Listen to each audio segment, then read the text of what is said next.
Welcome to Financially Savvy in 20 Minutes, a podcast hosted by me, Natalie Torres Haddad, an international award-winning author, two-time TEDx speaker, and investor, along with Dara Egley, an investor, sales and marketing pro, and multi-language podcaster.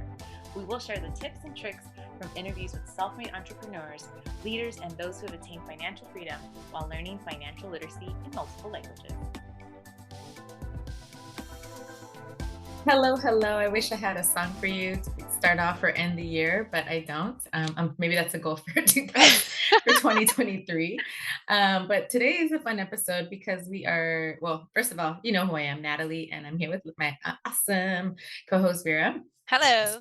And we just wanted to do a little wrap up for 2022, which it feels like it's a continuation of 2020, 2021. And somehow we're getting better. I hope so. At least I felt like this year was a little easier. It was calmer, definitely. I mean, there were still some weird scares with like suddenly there's monkeypox and, you know, I don't know. I mean, I still have family members that suffered through COVID even just recently, so it's still out there.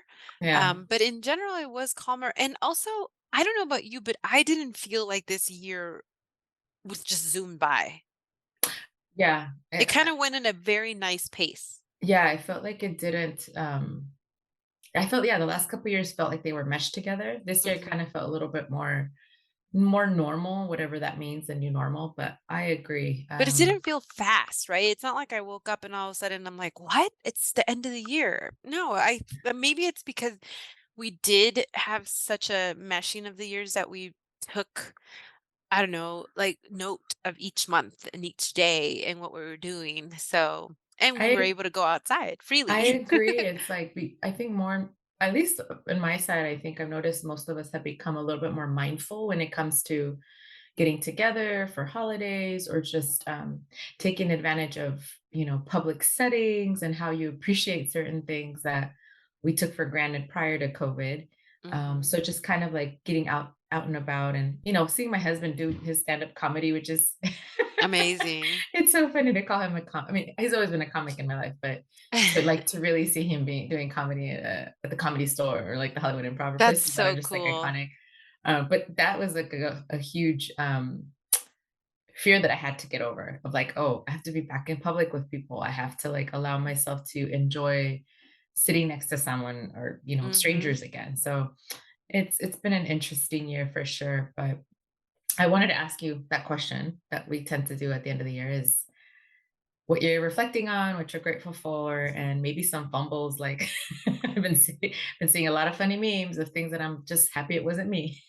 Yeah. I I am reflecting on like when I actually sat down and think about it, I realized like, wow, it was a really beautiful year. I mean, there was a lot of ups and downs, but I'm someone, as those of you listening already kind of get, I think that life is all about experiencing every emotion. And sometimes those emotions are hard and difficult, and there's grieving, and then there's elatement and bliss, but it's all part of like being alive. And I felt a lot of that this year. It was really interesting. And as far as fumbles, well, I just think still like there was elections this year. I don't know, the whole like Twitter and Elon and Trump coming back but not coming back. I mean, America, please don't fumble. Like I'm just like I don't know what's gonna happen there. Um, but yeah, there's a lot of funky things that happen throughout the year, and I think it's also because like we came out of our homes and started interacting with each other again, and I think that people were so used to not being around people that it was weird, like weird fights would break out. And um we used to use our words and we started using our fists, so that was a bit intense to deal That with, and horrible things, but also really funny things. Because of some of the fights, you realize that people are ridiculous and that we need to use our words. So yeah, I don't know, it was a mishmash. You really nailed it when you said everything was kind of like squeezed together and we got some normality, but what is that even? What was right. And normal before, to and be honest? you just said it. It's like the crazy comes out. I mean, we've been Mhm. cooped up and it's so sad too. We're obviously, I don't want to make this a downer of an episode, but you see these shootings, you see people's lives being Mhm. taken, we see people feeling freely to be as hateful as they think it's okay to be. So you're right. It's kind of those, like, how are we going to learn how to re-enter into a social setting, a Mhm. normal setting? And the funny thing that I just saw recently was this meme. It's funny and it's sad, but it's so also like, okay, this is a reason why people need to learn about respecting other cultures. There was a meme of this lady walking up the I'm forgetting which Mayan pyramid, and it was all over social media. But her, first of all, it's disrespectful for her to walk up it. It was this most places that you go to, you're not allowed to walk on these historic, you know, I don't know what you would call them, architectural um Ruins or wonders. Ruins wonders, are just yeah. beautiful, and there's thousands of people around there. This was somewhere in Latin America, and she decided to get a great moment for probably her boomerang or whatever and walked up all the It's way, always for some kind of social platform. and everyone starts yelling "Güera," which most of people know means white girl, but they're like, "Güera," like, "Get down," like, that's just not what you do, and she's dancing and doing her, and it's like, she's obviously knows she's not supposed to be up there, she did it anyways, but I just thought, like, ugh, once again, people trying to get that social media pic, not really understanding, the cultural background and things that you should be aware of, Mhm. before thinking that it's all an opportunity to post yourself in front of a picture. Yeah, it's so true, but that's everywhere. There's just no respect for things that are, I don't want to say the word sacred, but just respect for people's things, for this other people's space and other people's beliefs and cultures. So you're right. Yeah, that's true. It's either for, I mean, I'm all about free speech, so people should speak their minds. But also I'm about tolerance, and we maybe it's just difficult for people to draw a line in the sand and say, when have I gone over and now I'm in disrespect world, you know? Exactly, exactly. And now that it's the end of the year, I feel like it's crunch time for a lot of us, right? Meaning Mhm. there's certain things that we're like, okay, I need this done before the end of the year, whether it's updating your will or getting a will or making sure you applied for the student loan, because we know there's so many constantly things that are happening So within that many. as well. The student loan forgiveness, and just kind of hopefully sitting down and reflecting on what needs to be done, as opposed to just sitting down and writing down a list of things that you need to buy, right? Because I know that's kind of what we see.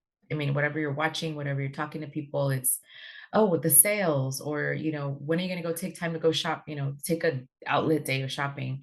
And I think it's kind of, you need to revert back to this time. It's like, where can I save, where can I make conscious decision of what it is that I need done before the end of the year, to be, financially prepared, not just for us, but for our families, and just, what it is that we want to accomplish for the coming year, right?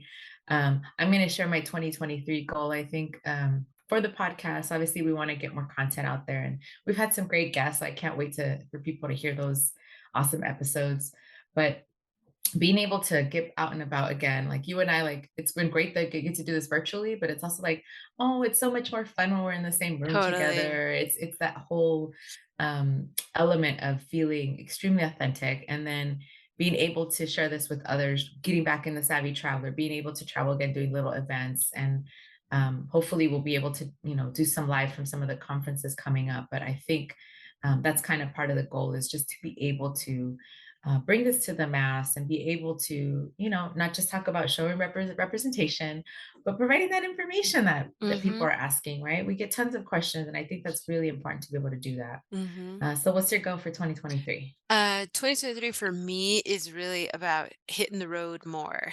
I want to see as many places as I can in the United States. I mean, I traveled Europe, Asia, Latin America, and then I'm like, what about my backyard? I did a road trip when I was maybe 11 or 12, and I still have such incredible memories, but I want those memories as an adult again.